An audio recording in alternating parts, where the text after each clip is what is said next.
And welcome back to the hottest marriage show on our street.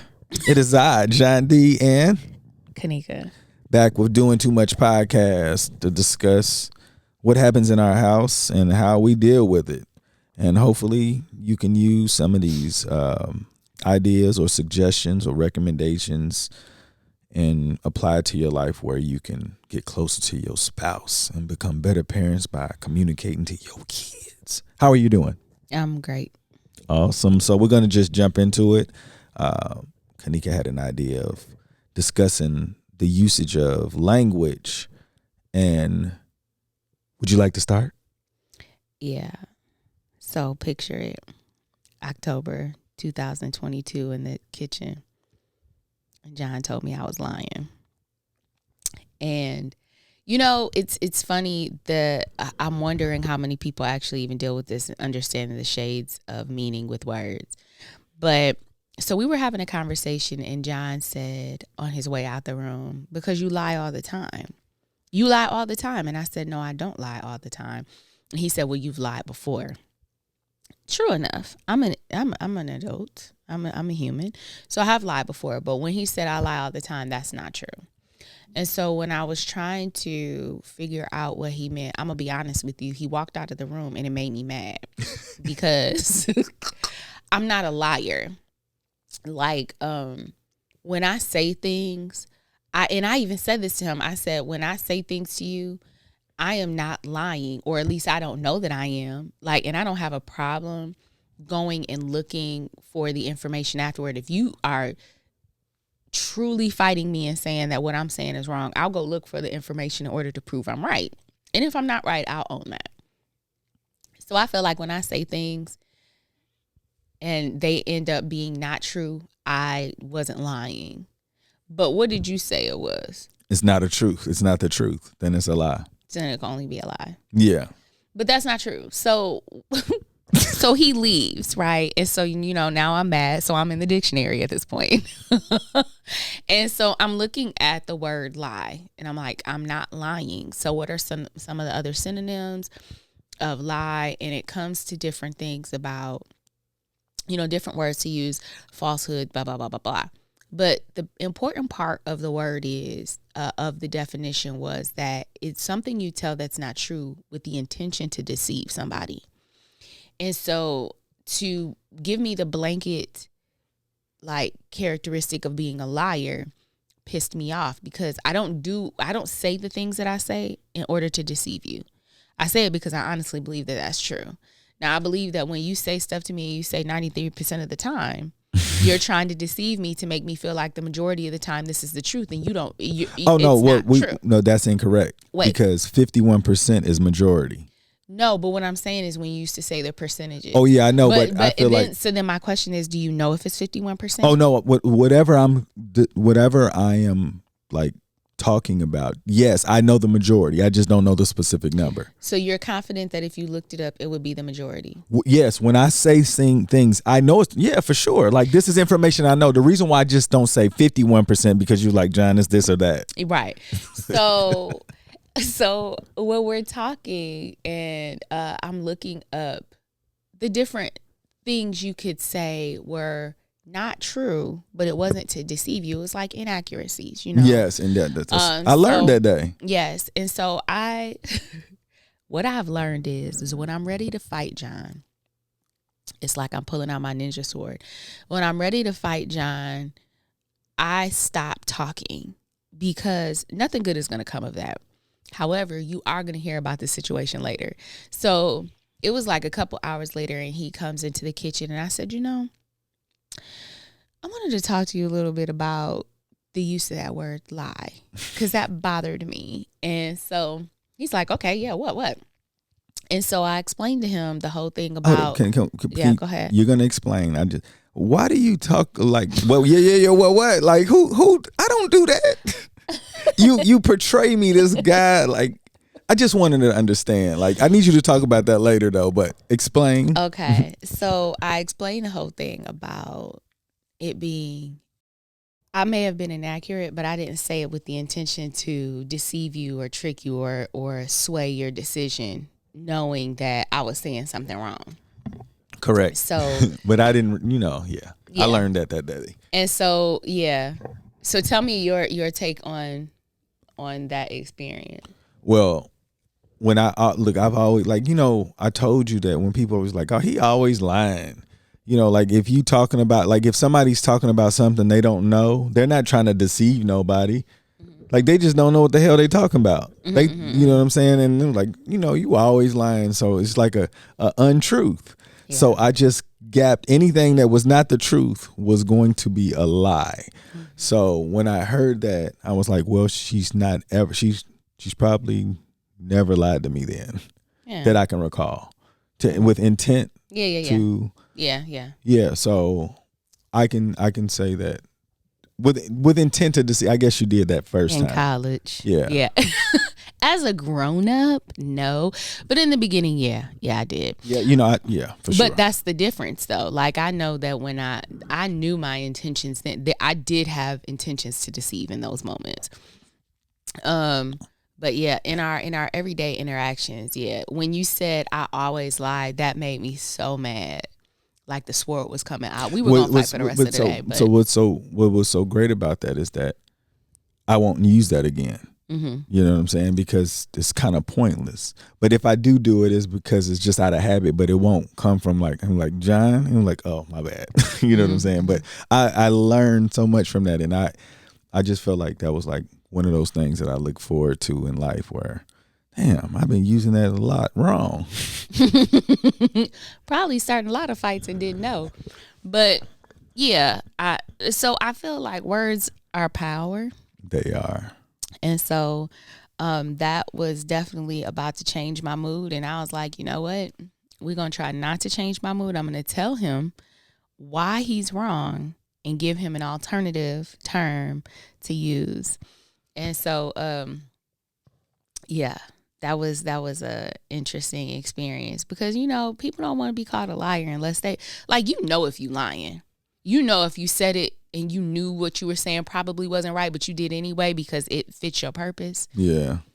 Versus somebody who is like, I'm convinced that I know I read this somewhere and then you read it wrong. And when you look it up, you be like, oh, you know what? I was wrong. Yeah. Now, if you didn't go back, is it the intention to deceive once you figure out that you were wrong and you don't go and correct it? I think that if you don't make an attempt to fix that wrong, then you're a liar. Because you know now. Mm-hmm. And I don't think if your intent is like, if you don't think that your voice is that strong, then you shouldn't open your mouth, because now there's possibility that you spread false information. So your job is to go back. Hey, you know what, man? I was wrong on that, because I've done that so many times. Like, it was so crazy because I was doing it like I was trying to, man, I forgot, man. I just looked this up the other day, man. I try to downplay it, but I was like, still gave them the information though. So it made me feel like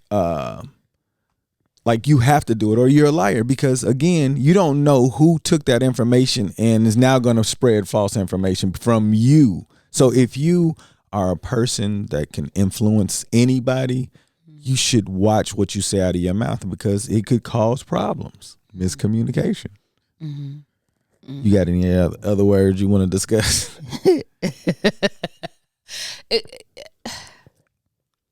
We're always I'm probably really annoying when it comes to vocabulary and words and things of that nature. I'm sure that I bother you.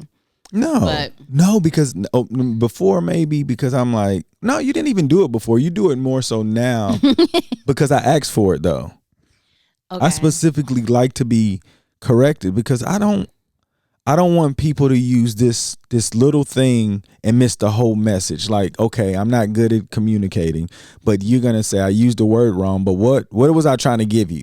Right. You know what I'm saying? So I don't want people to be distracted. So if you can help me communicate in a way where nobody won't be lost from something like, you shouldn't have said that, because you're going to lose this group of people because they're going to look at, he should speak better. He should articulate this way. Like, I get it. Mm-hmm. And that's why I said I want to learn. So I don't have a problem with you correcting me at all. Now, maybe in the moment, it depends on how emotional everything. Yeah.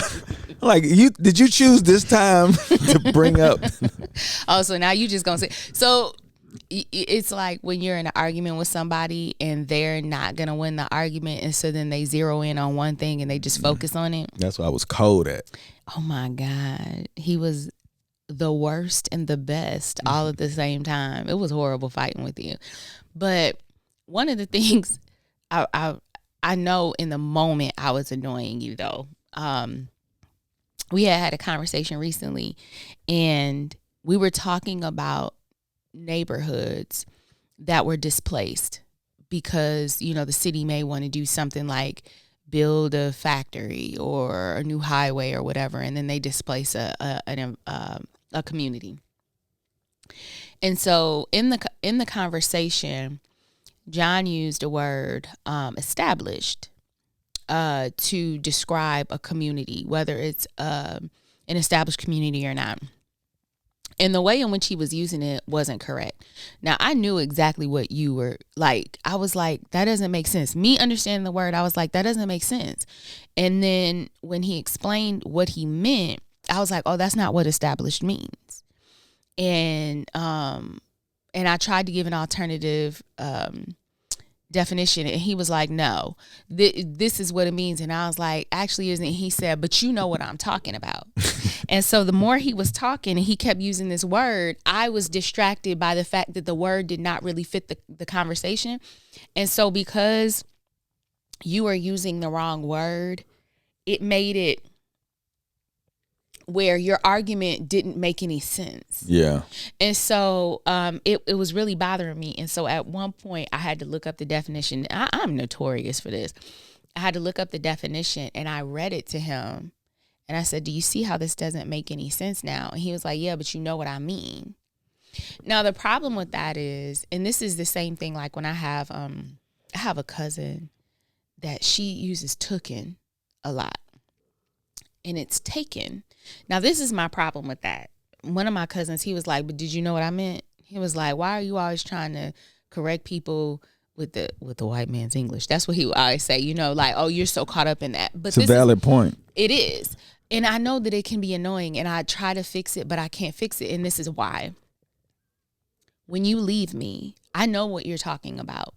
And in that moment, what you were saying didn't make any sense. And so your argument seemed silly to me to even argue with you, because you don't even know what you're talking about, until I asked you more questions. And when you described what established meant to you, then I was like, okay, so the rest of his argument makes sense.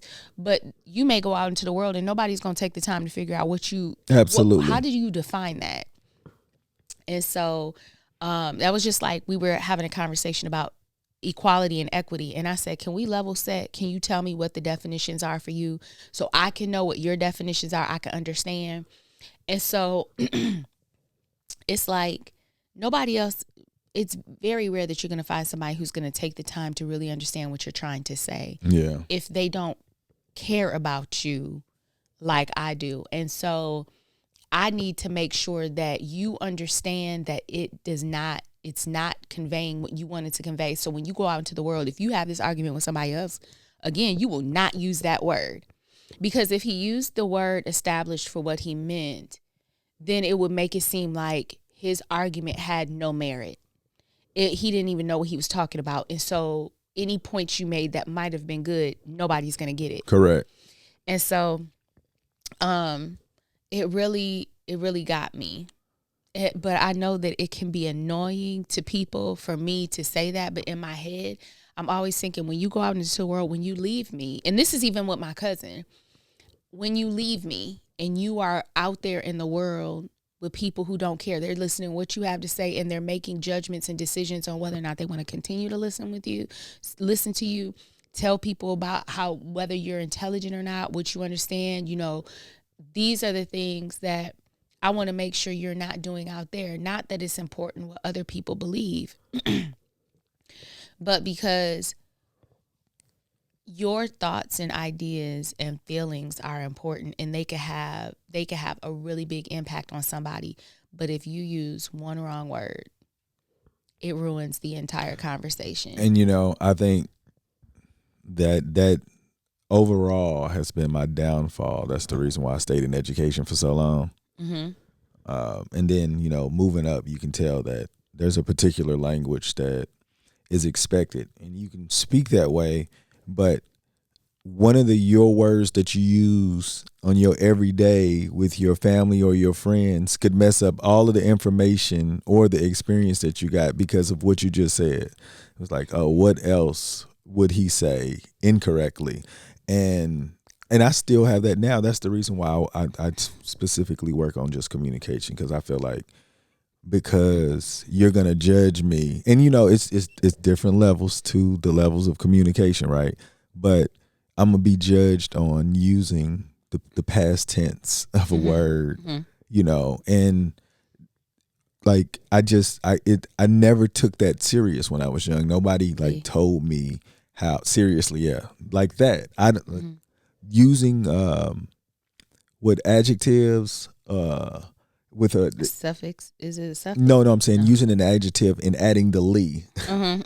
Like, I always forget that.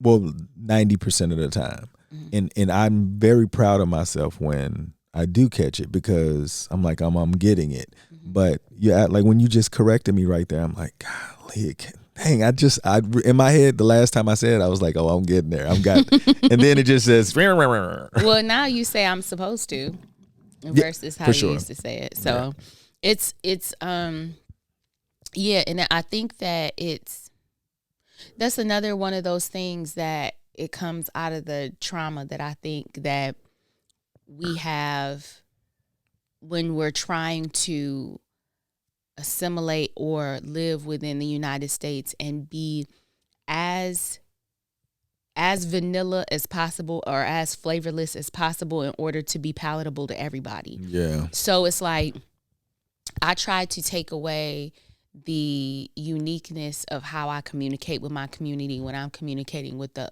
larger group, so that's not going to be a separator. I can get what I want done in that larger group when I speak in a way that is common to everybody, versus when I speak with my family, like it really wouldn't be a problem when I'm speaking to my friend Lynn. She's a stickler about language sometimes too. Like certain things, we were always like that when we were younger. And so when we're talking to each other and we're just, when I say the English is horrific, but it's like, it's the dialect of our community where we grew up. It's acceptable because we know that when you go out into the world, you're going to speak in a different way. But when you're with us, this is like when you're at home, you can talk however you want. And I know exactly what you're talking about. And even if you're saying ain't or you're saying something, it's fine. Yeah. Because I get it. You know what I'm saying? And so you know what I'm saying? Yeah. That's one too. And so it's a part of being hood adjacent. It was funny because John and I were talking and he was like, you are not from the hood. Like, do you think you're from the hood? And I was like, no, I'm hood adjacent. Like my neighborhood, there were families on my street and people owned their houses, but around the corner, there were people renting, and there were people whose income wasn't like it was that different. It was that close where you could be on one street and there were people who were making a good amount of money and their families were in a certain position, and then you go to the next block and they were struggling. And so there were a lot of things that I learned how to do and that were natural to me because my friends lived on the next street or around the corner, and we would hang out on that street. And so I call myself hood adjacent. John wouldn't let me call myself hood, but I was like, well, I'm adjacent. I'm next to it. And so I was able to like mix and mingle, versus you, when you're like, nah, like where I lived was like, when you describe it, it's an apartment complex, and you know what I'm saying? And I didn't live in the hood at all. Yeah. But like you understood that there were just differences. So yeah, hood adjacent. And that's how I like when I'm with my community, depending on who I'm with. Even it's not even just when I'm with white people, I change it up. When I'm with different black people, because the dialect is different depending on who you with. Who you talk, how you talk is different depending on how they grew up and where they live, right? So yeah, That was just the thing. So with me, I am, because I've had to live adjacent and I've had to like mingle in different areas, I look at how you communicate, because I know you're always working on it, and it used to be a really big struggle. And so when you go out into the world, I want you to be as clear when you're speaking to people as possible.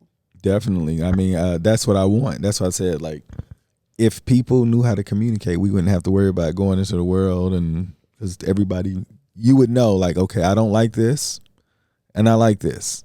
Let's go our separate ways. It's not like, why you don't like that, cuz? Not your problem. But I think that's an important part of having a conversation, whether you're arguing or you're just teaching somebody something. If somebody doesn't understand what you're saying, or they're about to get angry because of something you said, y'all should level set and be like, can you define that for me real quick before you say the rest of what you have to say? Define what you mean by this. And so then, I know. So I'll tell you, like, there's a way that when somebody's saying that, because I'm like, man, define that. So depending on who you're talking to, like, what you trying to say? I don't know what the heck I'm like. So it's like, you have to say it where the person doesn't feel threatened of their intellect. Can you describe to me? Because I'm not understanding. I just want to walk with you. Like, so I'm trying to. I want to make sure that we're looking at it the same way. Yeah. So that's what I'm saying. I need to work on those things, because I automatically assume people know what they're talking about. And if what they're saying is off the. Yeah. So, and then that's where the conflict comes in. So then now I like, okay, what did you mean by this? Because I'm not understanding why you're looking at it that way. Mm-hmm. Because, me and Peanut, we have conversations, and we have some really deep conversations. And when I'm talking to him, he has to, hey, you're making me feel a certain type of way. Why are you yelling? And I'm like, oh, I'm sorry, or I'm not trying to, and then it's like because he knows now, like, what I want, and he usually shuts down. Like, if I'm just like, man, you know what I'm like, so then I can't get the best out of him. So him like, hey, just tell me when I'm doing it so I can just chill out and address it in a different way. And it just happened as recent as yesterday. And he was like, you're making me feel a certain type of way. I was like, oh, my bad. Look, no. What's funny is when you were talking about how you may raise your voice and that's not your intention to make them feel some kind of way.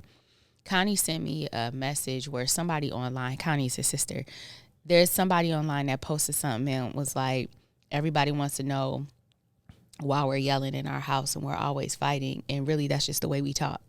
And I remember when I first met your dad and your sister in the same room, and they were yelling at each other. But they was talking. They were just talking. Mm-hmm. And I was like, John, your family be like, they were arguing. And you're like, no, they were just talking and hollering, but they were talking. And so it made it, when I met her, when she came to live with us, it became more apparent to me. That was just my one interaction with them together. But then I was like, okay, so when John is hollering, when he gets amped up, sometimes, and when we have another friend that he talks just as loud. That's just the way I talk. Yeah, and so that really taught me something about, just because somebody raises their voice, it doesn't necessarily mean that they're getting upset or anything. It might just be the way that they speak. Well, it's a lack of communication, because I was just thinking, like, why am I raising my voice? Because it's worked in the past. Like, it shut other people down. Yeah, so you remember Glenn was like, John, just because you talking loud don't mean you still know what you talking about. Yeah. So that usually just for me, it was sometimes I'd be like, okay, he getting too hype. And I've really been working on not being emotional. I'm trying not to be emotional in the things I say, because that's usually where it sounds like you're just saying it because you want it to be right and not because you feel like it's fact. And so when things get too hot and you may get angry, I'm like, yeah, I'm not going to do that. I'm not going to continue that conversation. And then it almost feels like I'm trying to fight, because I'll be like, you know what, never mind. I'm good. Yeah, no, it always sounds like you're trying to fight.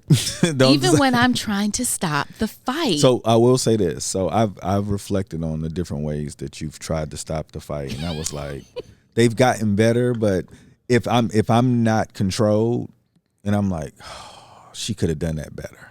Like, and that's why I'm evaluating, but at least I know that, but it's less time for me to recover because I'm like, I'm tripping because she only did that because of the way I'm talking. So I'm accepting the accountability, but I'm like, is she really working? She could have said that in a way. Because Peanut yesterday, he was so cold. He was like, hey, are you trying to make me feel like this way? We're like, I'm feeling something. Come on. I'm like, oh, so you can tell that he was like trying to laugh at like, hey, I'm giving you some leverage, like some time, some leeway. Trying to help you not get me mad. Yeah, because you can hear that little pitch in his voice was like twinging to the like, man, you know, but he was like trying. I was like, okay. So now I'm recognizing like different people. That's how you spend time with them and you listen and find out what their weaknesses are, and you don't keep hitting them where they keep responding that way. You like try to get them to elaborate in a way where they can be most effective. Yeah. Instead of letting their weakness destroy the conversation. Yeah. You know, so I like learning. That's why I said like this way, because to me, it just makes me look better when I walk outside. Like I work in here with my wife, and at the end of the day, who's going to communicate with me more than you are?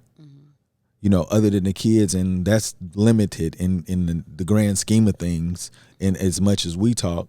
But the people outside is going to get less. So if you give them false information, you know that's your name. You know, and you want to give the most accurate information as possible before anybody leaves you, or that's your reputation. And depending on how important you want to be, it may not be important. You know, because somebody's like, oh, he don't care what he's not prepared for that. So I like being checked on things that I think I know, and you know, because it's just a room for growth, and it's less conflict. Do I say? Oh, you mentioned earlier, and I don't think we went into it at all. But you was like, when I used to say I supposed to. But like I used to leave out the I am or I'm supposed to. I used to say I supposed to all the time. There was no M in there. And it used to eat her up. But it used to eat me up because I used to always say it. And that it's another thing. I'm trying to think. It was an email, Minds. Oh, yeah. So I was a administrator, but I was a very young administrator. I was like 27, and I said Minds, and like a friend of mine's or something like to the extent. And Sania was like, John, don't ever put an S on that again. Using it like that. I was like, what? I've been using it like that my whole life. And you know what's so crazy? Majority of the people I knew used Minds. Like, so when I hear somebody say mine, I look at them immediately and I'm like, oh, okay, so they've come from an environment where that wasn't practiced, Minds wasn't practiced, or somebody corrected it earlier. Wait, so when you used to talk to people, even before Sania corrected you, and somebody said mine, did you feel like they were saying it incorrectly? I never heard mine. Yeah, it went over my head. Oh. It didn't sound different. I always said mines. So I never waited for the S, but it was always with me when I said it. It was always with me. It was always in my pocket. But, you know, so I know people that use the mines.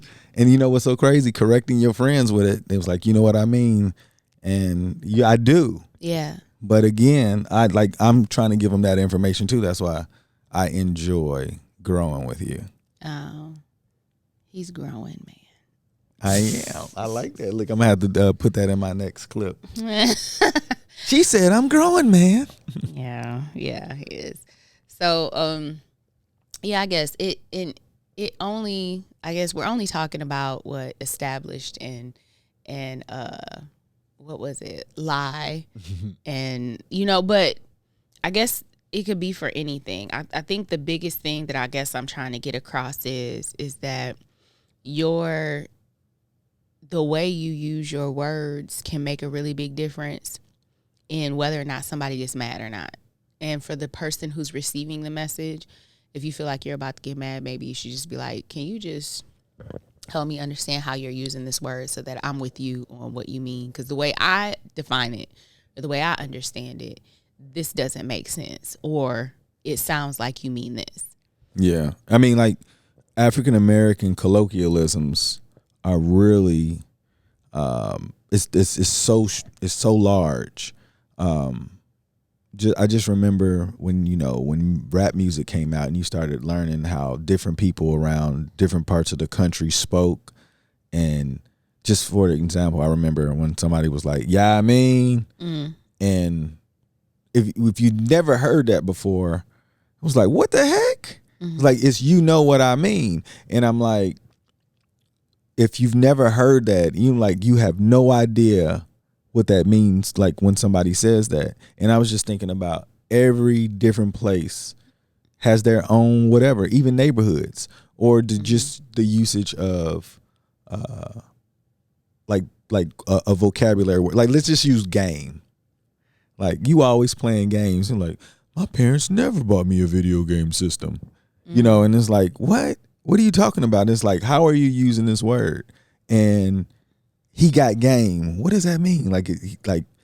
So it's like you have to ask somebody some context, or you're going to just use your own experience and hope that you guys are talking about the same thing. But I was just thinking, there are so many different English words that we're trying to understand that it's being used differently, that's causing these conflicts. And I don't know when or ever in our lifetime where the conflict will reduce to the point where, like, let's stop. Like, you and I was just like, okay, what are we doing? Like, are we still on the same team? Are we still humans right now? Like, are we trying to take advantage of one another? Like, is that the goal? Like, I'm trying to really trick you so I can take your cookies, or are you trying to trick me? So it's like, no, let's just eat them together. Yes. Yeah. Let's go order cookies. Yeah. No doubt. But anybody you want to give a shout out before we get out of here? Anybody that says mines. Mines. That's mines. Mines. Serious mines. Mines. So yeah, and that is with any group of people says mines. Like, yes. I don't want to. It's not just black people. Oh yeah, like, I've heard. No. Yeah, I think that could go across to anybody, but yeah. I mean, if you heard somebody say it and you like, oh, I was saying it wrong, and then you start saying it. See, that's a lie to me. I was like, man, why are you lying to these people, talking to them like that? Now this person walked around thinking it's supposed to say mines. Oh my God. No, but I want to give a shout out to anybody, again, that's working on themselves and taking a safe way home, because it is a dangerous route, always away from your destination if you're not paying attention. Y'all make today better than yesterday. Don't worry about anything you can't control. Be great on purpose. Boom.